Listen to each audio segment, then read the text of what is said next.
Victor. What is this? I'm sorry. Zoran Mamdani's lead is getting bigger, wider. This is like, look, I don't think this is going to make the difference in this election because New York is so woke and annoying. But I think to the outside world, this is like shocking. This is the guy who, this video came out during the course of the campaign of him eating rice with his hands. And you are really going for the trifecta. Let's go, baby. Let's go. People say, I like Mamdani because he's authentic. But authentic to what? And what is he aiming towards? He's aiming towards a devolution. It's bad either way. By the way, if he eats with his rice with his hands, whether he means it or not, he's either authentically gross or he's being a fake, disgusting person. Almost everything Mamdani has said in the past, he's lying. That he says, you know, that he said the police were racist. He said he wanted to defund the police. What's very strange, he said, when they asked him about disarming Hamas, he said, I don't have time, I don't get involved in Middle East politics. But then he says he's going to arrest Netanyahu, which is about as involved as you can get. The likely next mayor of New York City, Zoran Mamdani, a Democratic socialist, and a vocal critic of Israel and of yourself, and has said he would arrest you if you came to New York City if he was mayor. Is that something you take seriously, or are you concerned about that? Do you have a response to that? No, I'm not concerned about that. I'll get him out. Look, there's enough craziness in the world, but I guess it never ends. He's a complete phony. He's a spoiled brat. He came, his father was an apologist for Idi Amin and had connections with that horrific government. And he's, as you say, he's a multimillionaire. Despite campaigning with a working class identity, Zoran comes from a very rich, affluent, and well-connected family. His parents' net worth is estimated around $10 million. He is from the wealthiest ethnic group in America. Indian Americans in per capita income have the highest income. And he has the gall to say he's going to go after affluent white neighborhoods. He should say, as a member of the most privileged and wealthiest per capita income group, those of Indian American background, I'm going to target my community first and make them pay their fair share because they're the most affluent. And I come from the most affluent area. He can't even do that. That's a terrible thing for our country, by the way. He's a communist. We're going to go to a communistic state. That's so bad for New York. He's a very scary guy because he is charismatic. He reminds me of Obama when Obama first emerged on the scene. Obama was a very radical guy. He was involved with Tony Rezko, Bill Ayers. He had all this baggage. And then he just did just what Mamdani did. He smiled and he said he didn't want to judge people. He went to that early 2004 convention and he wowed everybody saying there's no red state, there's no blue state, we're going to unite people. And everybody thought he was everybody felt if I can just vote for this guy and unite America, he's a healer, he's half black, he's half white, this is what America needs. There is not a liberal America and a conservative America. There is the United States of America.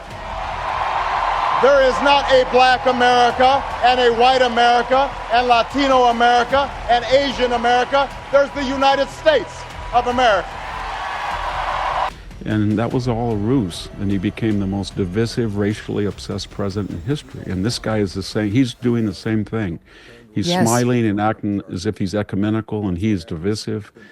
It's not going to end well for New York. He's going to do a lot of damage. It took Andrew Cuomo being beaten by a Muslim candidate in the Democratic primary for him to set foot in a mosque. He had more than 10 years, and he couldn't name a single mosque at the last debate we had that he visited. Victor, what is this? I'm sorry, but what is this? We are not a majority Muslim nation. We're not a majority Muslim city in New York. We're 24 years post getting attacked by radical Muslims. And now somehow you have to swing by a mosque and be able to name it in order to be the New York City mayor? And what Muslims want in this city is what every community wants and deserves. They want equality and they want respect. Cuomo defended himself, saying he worked with imams and faith groups, but the damage was done. Except, that's totally false. I worked with the Muslim community for many years. Name a single mosque you went to when you were the governor. Can you name a single mosque you went to in 10 years? Before you were ever here. Before I was here? Before you were even in state government. I worked with the Muslim community. Imams presided over State of the States. We worked in religious working groups, tolerance groups, anti-Semitic groups, etc. This wasn't about outreach. it was about optics. When did leadership become performance art? Should tolerance be proven through stage gestures or real action? And how did New York, still scarred by 9/11, reach a point where skipping a mosque visit counts as a moral failure? It's ridiculous, but you're right on your initial comment. He kind of blew it. He could have said, I don't have to have a performance art appearance to tolerate everybody and treat everybody equitably. What I don't do is showboating and virtue signaling. He could have said something like that, but he kind of accepted the charge, and then he tried to contextualize it and say, well, I did other things.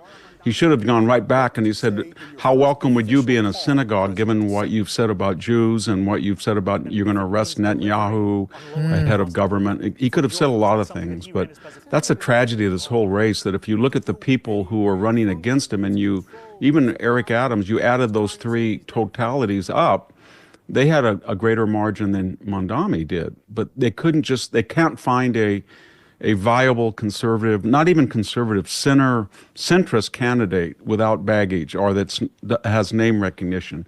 I like Silva like you do, but he's not going to win.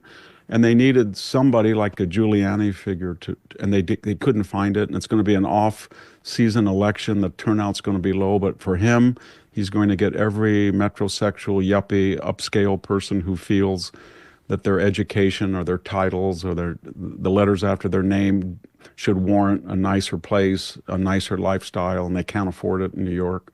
So they're really embittered and are angry, and they're left wing. So he's going to win probably with 10% of the resident population of registered voters. I would make it clear to the president that I am willing to not only speak to him, but to work with him if it means delivering on lowering the cost of living for New Yorkers. That's something that he ran his presidential campaign on, and yet all he's been able to deliver thus far has been prosecuting his political enemies and trying to enact the largest deportation program in American history. Your message to communist Zoran Mamdani. Well, then we'll have to arrest him. We don't need a communist in this country, but if we have one, I'm going to be watching over him very carefully on behalf of the nation. So where does that leave New York? A fractured left, no real center, and a Republican afraid to sound like one. The city stands at a crossroads between corruption, extremism, and exhaustion. Once, it was a city of grit, heart, and second chances. Now, it feels like a stage for ideologues pretending to save what they helped destroy. When all is said and done, the question remains, will New York still have a soul? One thing is for certain, New York is changing forever.